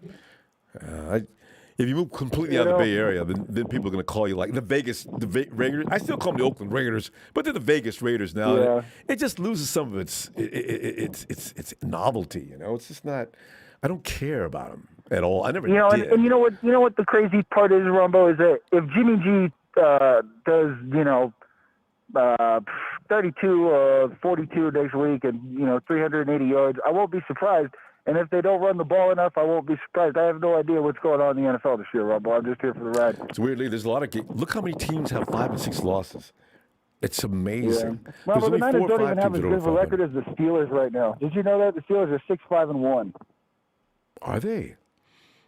Well, they started off doing pretty well. I forgot about that, though. 6-5-1. Yeah, we just have if the 49ers were in a different division, we just have such a tough division. It's just we're guaranteed to have a, oh man, it's a rough time, man. And the thing is, I think they've really tried to do this year is salvage the trade value with Jimmy. That's the only thing I can think of as to why they wouldn't plug Trey in. Well, because Kyle didn't want Kyle was never going to start the team with a rookie. I mean, he told everybody right from jump that he's keeping Jimmy here because he wants to train the rookie. He's raw. He said he was raw. I'm gonna keep. And then he went to Jed and got permission. So everybody thinking that Jimmy's going to come in here and sit down at that salary, that was always science fiction. That was never going to happen. Otherwise, you get rid of him. Yeah, and I keep him to put him on the bench. I think Jimmy should be the long-term, I think he definitely should be getting, 80-90% of the plays, if not more, But, I mean, I think you got to sprinkle Trey in here and there. Oh, yeah, that's okay. 3 years for him, So, I mean, he's their best runner, So, yeah. I don't know, man. Kyle's just got to figure it out. Kyle was concerned about the rhythm on that. And I guess it's, timing. Yeah. In fact, the funny thing about that, when I thought about that at the beginning of the season, when's the last time a team worked running two quarterbacks, shuttling back and forth on the field? So, quarterbacks are rhythm people. They got to get into a rhythm, like running backs, same kind of thing. But, and I'm not as mad at Jimmy as Niner Mike is because I remember Jimmy had a lot of drops last week, like, Ayuk early and stuff. And, Jimmy is a rhythm quarterback. And really, we got to, as much as it pains me to say, we got to give praise to Russell Wilson for making those fades and those deep passes. He's probably the best black quarterback of all time in all honesty. You did not say that. Actually, you know what? I think he may not be. Actually, the Washington team had, I forget the guy that won the Super Bowl. Oh, Washington football team. What is that guy's name? No, he was Doug Wilson. No. There's also a guy, the Houston team had oh, God, I can't think of these guys' names. Anyway, he's a Hall of Famer. So Wilson is going to be a Hall of Famer, but it's not because of his Super Bowls. It's because of his winning seasons. So. Well, that's enough about that, Ronbo. Anyway, it's still Detroit versus themselves as far as I know, Ronbo. Yeah. Yep. Yeah. All right, Ronbo. Take it easy, bud. Have a good night. Appreciate you, bud. Too. Thanks, man. Night. Hey, Greg. Warren Moon. Thank you, Papa. Pappy. Yeah. Greg. What's going on, Ronbo? How you doing, buddy? Oh, I'm sitting back here and taking on temper tantrums and listening to what may happen this weekend. Although, Greg. Oh, man. I mean, that's going off on Jesus, God. I was ready to throw up already. I'm like, oh, my God. Is everything Jimmy's fault? I think I got a hangnail. I better bail it on Jimmy, too. Yeah. I mean, come on already. The guy, you talk about the New Orleans game in 2019. How about the Arizona game when they're down 16-0 and he takes them back and they win 36 to, he threw for 400 yards. I mean, I don't want to hear this shit. I really don't. I mean, he had a bad game against Seattle, but you know what? The game started out like with what's his face? Trent got carted out in the ambulance. Trenton, and then with the fake punt. I mean, the special teams is terrible. I mean, come on. And he threw some stupid picks, but like I keep telling myself, because I don't think this guy is garbage like everybody thinks. Jimmy. I mean, they drove down from the 2-yard line all the way to the 3. Get robbed in the end zone with the freaking guys hanging all over. I mean, it was ridiculous how they didn't call pass interference. Should have been first and goal. They would have scored and they would have tied it. So I mean, just like the Green Bay game when he came down. Green Bay, who's what 7-3 or whatever the hell they are.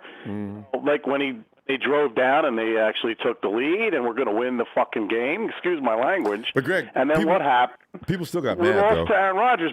Jimmy's fault too, because he didn't win the game. I mean, I'm just getting tired of this shit. We were supposed to take the time off the clock. I always love that. You know what? It's Jimmy's fault. He should have known to climb off the clock. I said, right at that moment, it was probably trying to get in the end zone. You don't know if the next play is going to be successful or not. So how am I going to take time off the clock? I know, but I already had it in my mind that they were going to score there and that they were going to bring in Trey and they were going to go for 2 points. I had it in my mind they were going to win it right there. I don't know what the hell I was thinking, but then when I saw that and then they batted the pass, I mean, he was wide open. If he didn't bat the pass, that's another touchdown on fourth down. But whatever, it doesn't matter. I'm not saying Jimmy's hadn't have a shitty game, okay? I'm not saying that. He did. But the point I'm trying to make is this. Steve Young was on KMBR, and I was listening to his take, and it's almost like Jimmy makes these awesome throws, and he has these moments, but he just, if it seems like Kyle is making him like. Here's my point: how do you get good at something? How do you get good at something, Ronbo? You practice, right? Yeah. So if you're not out there throwing the ball 35 times a game, and you're not looking at defenses, and you're just running the ball, it's almost like Kyle is making him, because maybe he doesn't have faith in him or he doesn't trust him. I mean, I've seen Jimmy win games with 400-yard games, 300-yard games. He throws picks, but he comes back. The thing about this guy is he doesn't just choke. He comes back and has a great drive. You notice what I'm talking about? When he throws a pick, time. he usually comes back the next time, and he's like, he scores a touchdown. They go down the field. Right? Or am I losing my mind here? No, that happens every time. I always said, once Jimmy throws a pick, it looks like he got that out of his system. He's ready to go. Yeah, Greg, here's the thing. I mean, every quarterback throws picks. I always wonder if they're persecuted in the same way, as if they were like, that's all they do. Jimmy's not even the leader. Right. There's guys 4 and 5 picks ahead of him on the season. This is what I'm saying. Every quarterback, you're not going to find a quarterback that's never going to throw a pick. They don't exist. No, I know that. I'm just saying, like, what I'm trying to say is, I'm not saying he might. No, I'm not saying you. I'm but a lot of people like, feel the more you have reps, the more you're out there and you see the field, and the more you start analyzing things and you get better. Like Steve Young was saying, he was saying, like, you have to, like, analyze stuff. You have to look at it and use your head, use your memorize shit. And I don't think he's been out there enough with the running attack, which is great. The running but he hasn't had enough. Remember last year there was a COVID year and he was gone the whole year because it was a mess last year. So, I don't want to keep giving him excuses. He's got to step it up and start to play better. But, when your special team sucks, they suck. Then, and then your defense is hanging in there and giving you a shot. He did drive it down the field. They almost got to tie it, but again, Seattle is Seattle. That was loud, that place. I guess they were just pumped up for it. And maybe they took them. And they did anything they wanted to. Maybe they took chances. Wild things. I thought they were going to bury him. I really did. And I just can't stand Seattle. They're just like, posers. They come in the NFC West, think they own the shit. With 5 championships of the 49ers, and they come in from the AFC of all places, and they think they own us because in 2012, what about Harbaugh? Like, he didn't have great success with the so just nobody I don't want to hear this does, shit. They'll Greg, bounce back this week. This is why they'll win. To get all upset about Seattle beating us again, it's kind of comical. Right. We should actually be used to it by now. Yeah, Greg, I do the same thing. I anticipated this year, okay, that's it. Seattle's done. And what do? They go in there and do what we always do. All the way back from 2012. And here's another thing. There's another point I'm going to make. Well, I think they're going to win Sunday, okay, because they're going to be pissed off. And they're even without, I guess, Mitchell's day-to-day, he might not play. I don't know. Deebo's probably going to play. Is that what you're hearing? Yeah, Mitchell may not play, and then if he works out play tomorrow, maybe. Yeah. I don't know. Yeah. But remember who they're playing, right? And remember that team that they're playing has a phobia against us. They really do. They lost 2 Super Bowls against us. Yeah. They lost in the last second against us with Montana. They're just...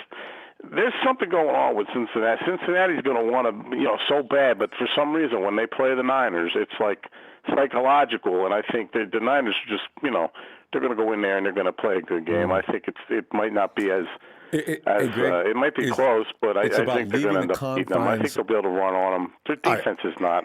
It's not tremendous. It's good, but it's not that great, No, but I don't know. We'll see. I said because I watch the we need to Chargers chill out a little bit. People need to kind of just relax, let the team let it play out. It's Seattle. No matter what we look like, yeah, it's going to be like that. We might win it, but maybe most likely not. It's all that's the way it's going to be. And is there anybody that looks like the unbeatable? I mean, I think, look, Green Bay looks okay. They look pretty good. They're not phenomenal. I mean, they look probably one of the better teams, but, Greg, I mean, we had them. Remember? We had them. Week 36, 3? 37 seconds. I'll never we forget had it. Beat them, and then Aaron Rodgers came with 20 seconds left. I mean, we can handle any team if we are in the state of mind. That's all I'm saying. Just hang in there, guys. Great, we got to go. And I'll see you Friday. I appreciate you, fam. All right. All right. Well, see yeah. you. Hey, Steven. What's up, Ronbo?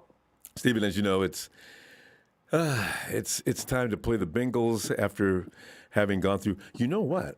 I got to go find out some stats of the last 3 years of the success fail rate after playing the Hawks, because in most cases down since 2012, we've always lost to the Hawks, and whether we're at home or at their place. How did we look? What's the percentage of winning after we do what we do with the Hawks? In that case, that might be something. I don't know. I can't. Yeah. There might be understand some what's going to happen there. next. I mean, we're. I don't get it, Ronbo. I don't get it. I don't get how the Hawks can have our numbers so goddamn pinned. And so long. I don't get it. So frequent, too. It's like they paid the 49ers to lay an egg, you know? Well, it didn't. I mean, pay to play seemed a little bit more pertinent when you saw that last play with Travis Benjamin out in the backfield in the end zone when Jimmy threw it, and he was basically being piggybacked. Sure. You know. And that's another thing. The refs never notice anything unless we're doing it. I know, but here's the thing.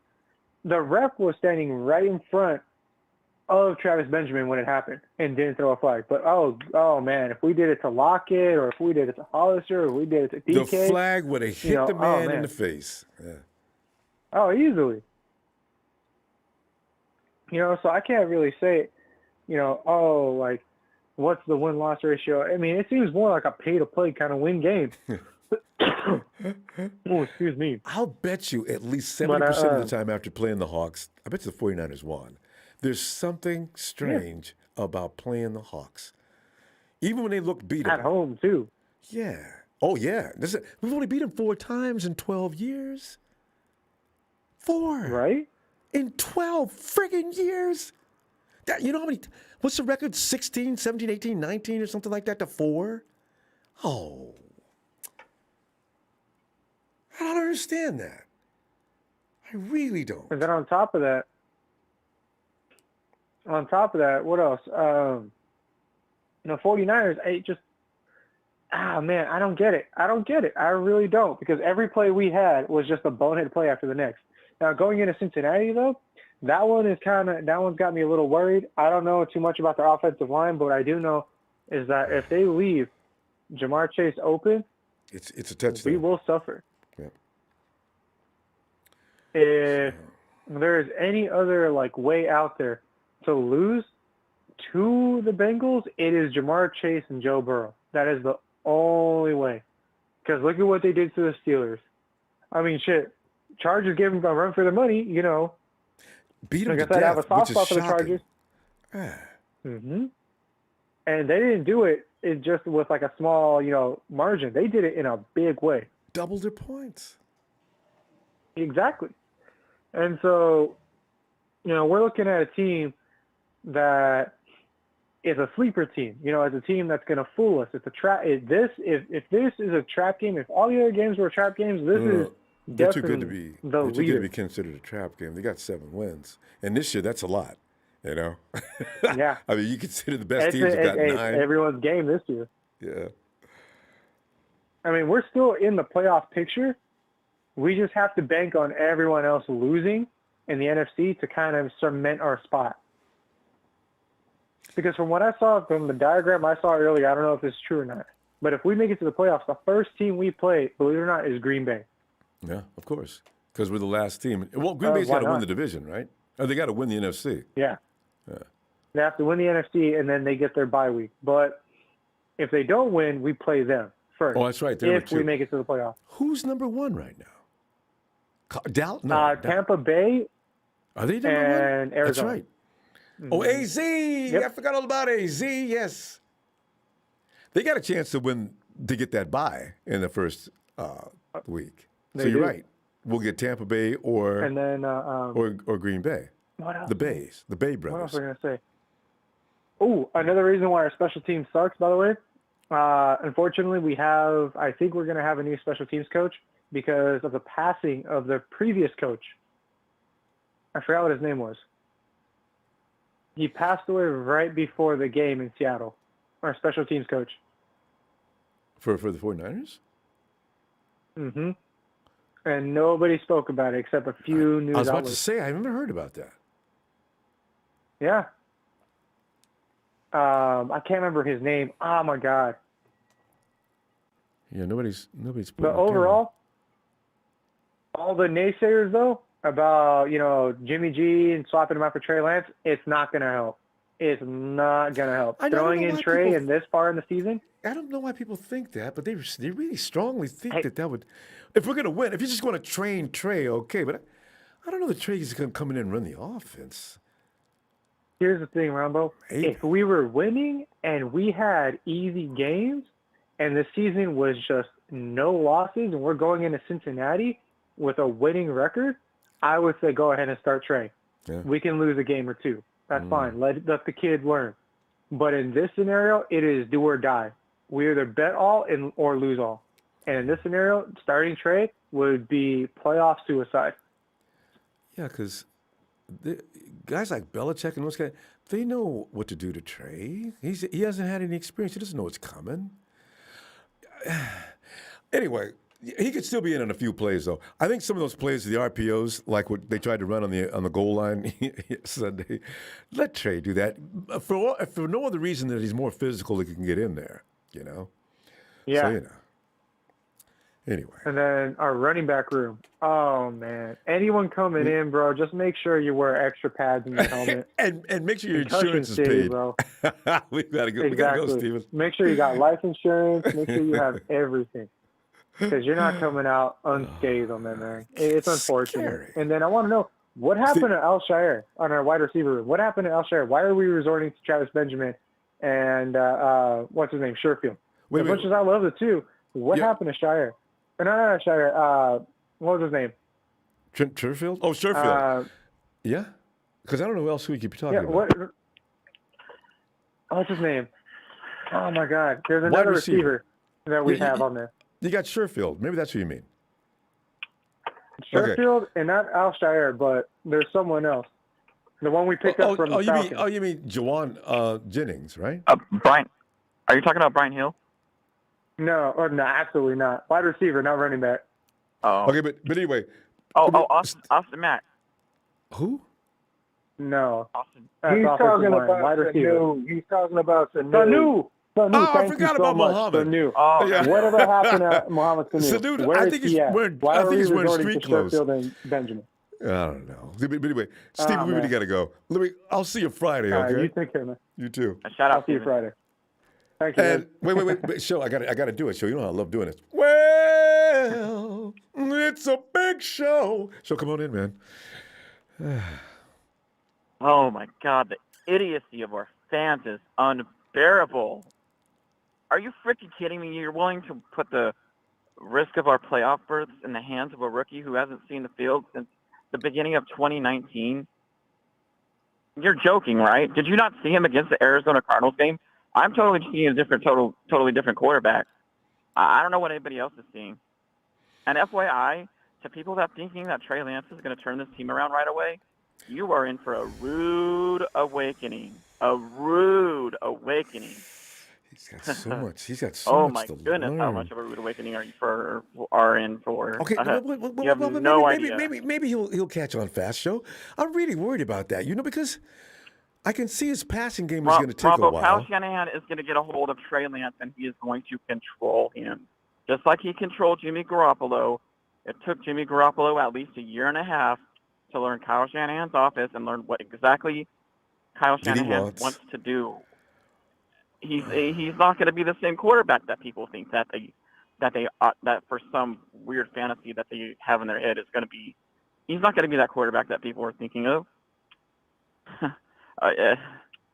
He ran a lot of RPOs. Yeah. I remember but he ran the ball a lot when he was at Dakotas. I don't know if Kyle wants him to do that. I mean, he's going to want him to do on design This isn't North Dakota State anymore. This is the NFL. And FYI, these type of quarterbacks you can figure it out within a year. And we're talking polished pros like what's his name over at Atlanta, man. I mean, Matty Ice. You heard what Trez said, and that was true. Everybody heard about that. Matty Ice was like, "What? Why would I do that?"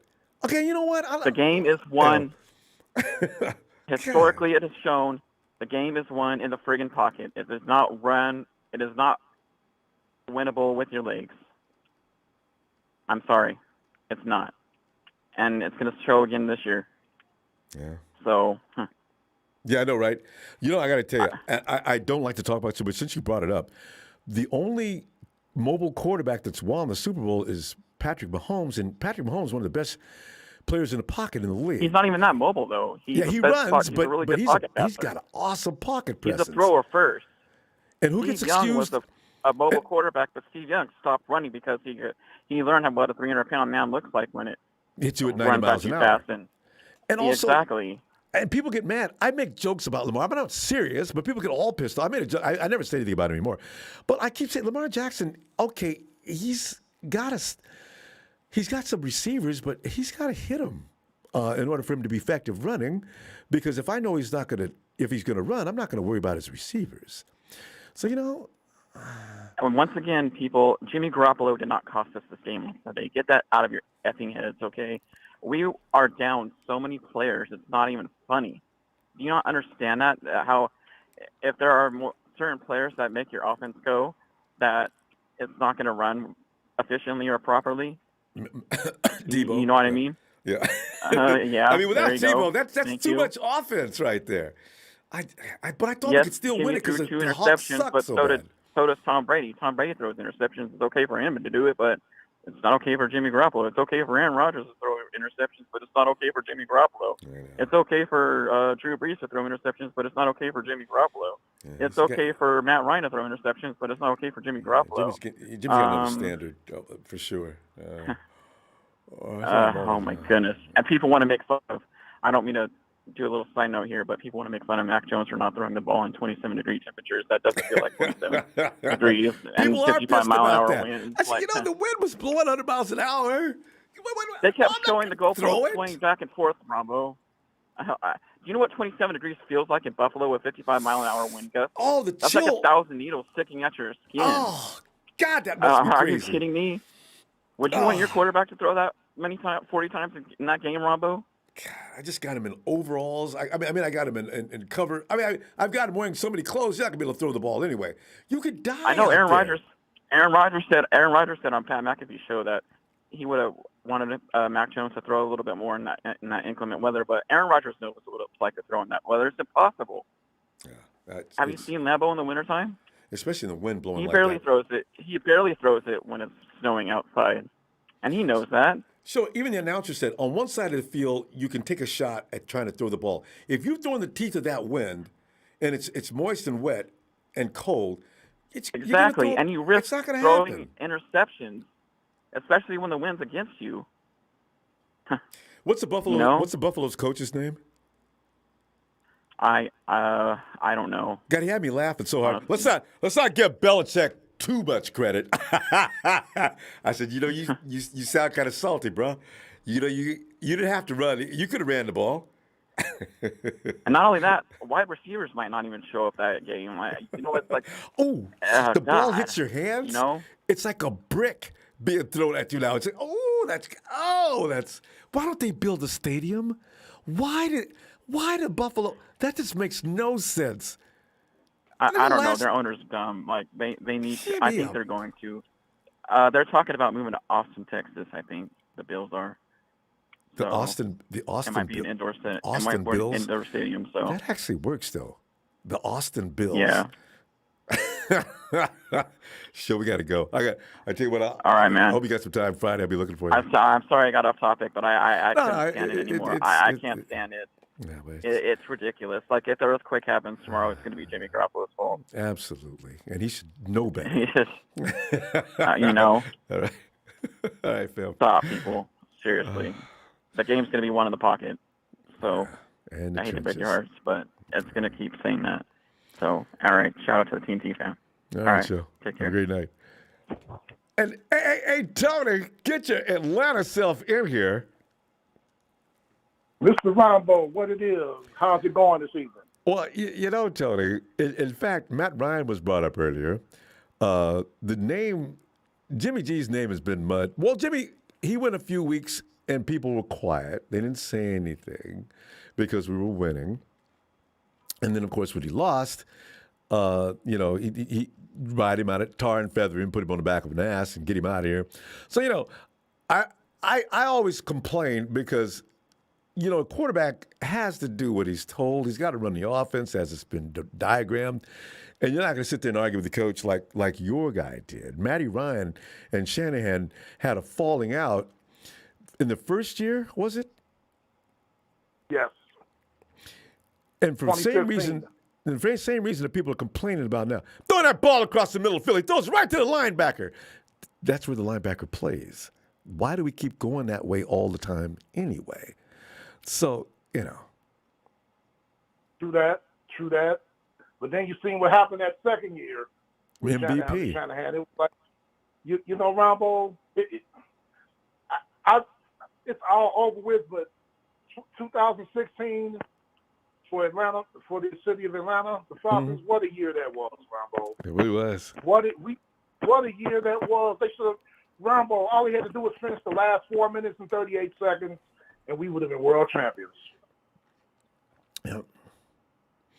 It's like a nightmare. Super Bowl 51 is like a nightmare to me. I keep waking up thinking that last 4:38 went the other way. After Julio made that catch, we ran and kicked the field goal. We up by 11. We're under 4 minutes. Hey, Devontae Freeman was having a night. I'll never forget, what's that guy's name? Butler, the Patriots cornerback. Remember what was that quick wide receiver he had? Taylor Gabriel was abusing him. Oh, I mean, I've never seen a man's ankles get broke like that. That's the most comical thing I've ever seen. Oh, Butler just just collapsed in the middle of the field, and Gable's gone. Matty Ryan hit him. I said, ooh, that's embarrassing. But see, with Julio, that is how you take the top off it. And that's when Shanahan's offense really is at its best. You throwing into a crowded field is 50-50, and that's why Kyle Shannon's always emphasizing route runners, and like he probably did when he was there, right? So, man. Will you be interested in making a deal with us for a route runner once he gets his mental health? Yes. I want to give us a second-round pick. I wanted give Ridley. Us a second-round pick and yours. I wanted Ridley when you picked him up that year. You guys always pick up my dudes. I wanted that tight end supreme you got, Kyle Pitts. My draft crush. Falcons got him. Ridley, one of the best route runners coming out of college there was. I said, man. You have him now after this season for a second-round pick because we want to trade Ridley. This is my suggestion, and we should trade our all-pro linebacker. He's been the Pro Bowl twice, Deion Jones, for a second or third-round pick. That will give us 3 seconds, 2/3, and 2/4 because, the Julio trade. Oh, we're going up. We're trying to get young. Yeah, it's you may as well start in that direction. Now, I think the Hawks are about ready to do that too. They might make a deal for Ridley because Russell Wilson if they had will a be the New third York guy, Giants next year. I already told you about that. He will be in New York. New York got some weapons, man. On both they just sides. need to stay healthy. Why they're not winning. Yeah. They got 5 bona fide good receivers on that roster. 5. Mm-hmm. So, and if Saquon can this ever will be put, good for him and Sierra. Yeah, and he got a running back. Wilson thrives just like every quarterback. People think Jimmy Garoppolo's the only guy who needs a running back, but Wilson's best years came with Marshawn Lynch and Chris Carson. You know, a quarterback needs a solid running back. Every quarterback in history that's been famous usually had a solid running back. You don't just run out there and throw the ball for 4 quarters. They'll kick your ass. You need a run game. And the Giants got two of the top 7 picks in the draft. I don't know where they got the other one from, but 2 of the top 7 picks. They can rebuild that offensive line because that's where their problems are. The offensive line. Yeah. Running back, they got Saquon Barkley and Devontae Booker, who they got from Denver last year, so they got somebody to back him up. They got those 5 receivers. They've already got a good defensive line, actually. Yeah. Yeah, all first-round picks on the defensive line. Linebackers, they got that stud. I wanted us to draft him, Ojolari out of Georgia. He's got 7.5 sacks. So they're going to be okay. I liked him too. There was 3 guys I wanted coming off the edge because I knew D was going to be coming up short. I knew it. I said, you know what? D's talking about how good he's feeling. He did that the year before last too. He ain't going to be all right. So D's going to be done. And Ronbo, y'all going to beat Cincinnati. Y'all going to beat Cincinnati. You know Joe Burrow's got a problem with his finger. He's got a problem with his. But I think y'all going to beat him. And I don't think it's going to be a shootout like everybody thinks either. Yeah, well, 49ers, we always turn to milk, and I'm talking sour milk, whenever we play the Hawks. The 49ers was riding the wave. They was looking good. That's why some of us had a misconception. Man, and the Hawks looked like poo-poo. Go beat them. Went in there and did what we always do. I was watching the game. I was watching the back half. Man, you went off on who's that, Benjamin?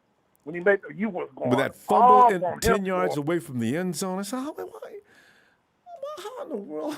Yeah, he's a veteran with experience in the return game. No better. Travis, protect the ball. You know what you're doing. You've done this forever. I mean, I see Trent Cannon maybe like, but not you. Boink.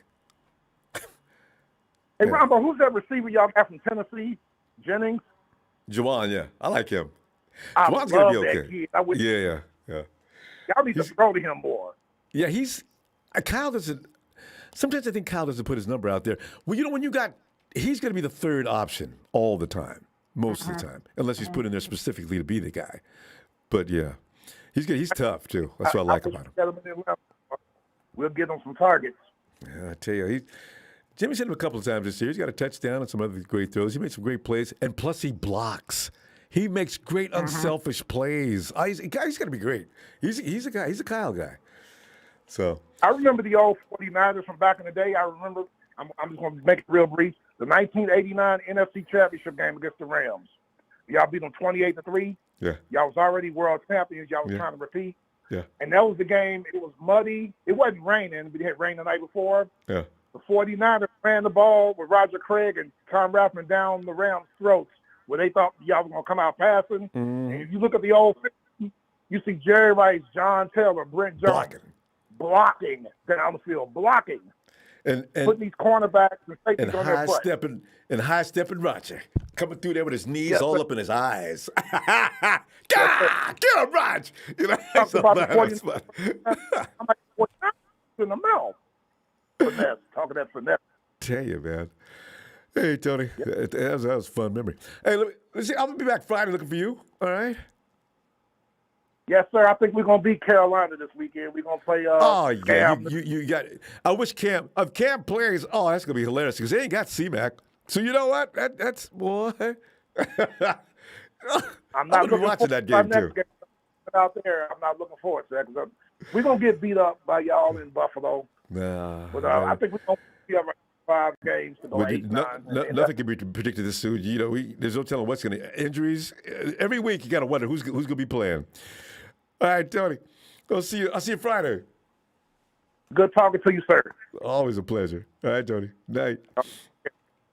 And Bobo says, Atlanta, Tony, we had 2 nightmares in 2012 and 2019. Yeah, right.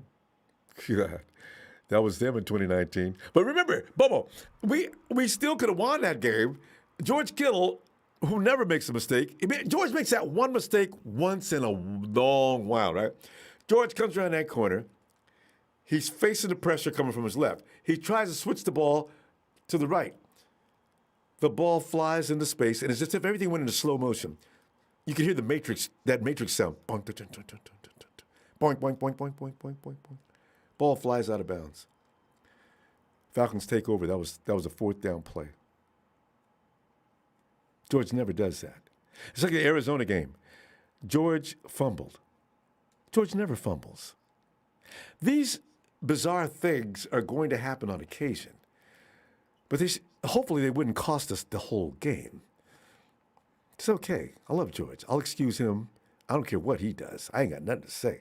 It's just one of those, when you look back at what happened and how we lost that game, you think, oh, we had him.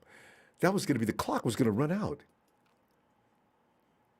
That's okay. It's all right. It's George. Anyway, fam, I'm gone. I tell you what, I'll see you Friday. We'll see what happens between now and then. Keep an eye on what's going on in Cincinnati. Let's see who's playing. And I don't know about a pinky finger hanging up in 4 or 5 days. You play basketball? You know what it's like when that thing swells up? It looks like what? It looks like an apple on the end of the hand. If he can grip the football and throw it, I want to see this. Anyway, we'll find out. See you Friday, fam. Thanks for the contributions.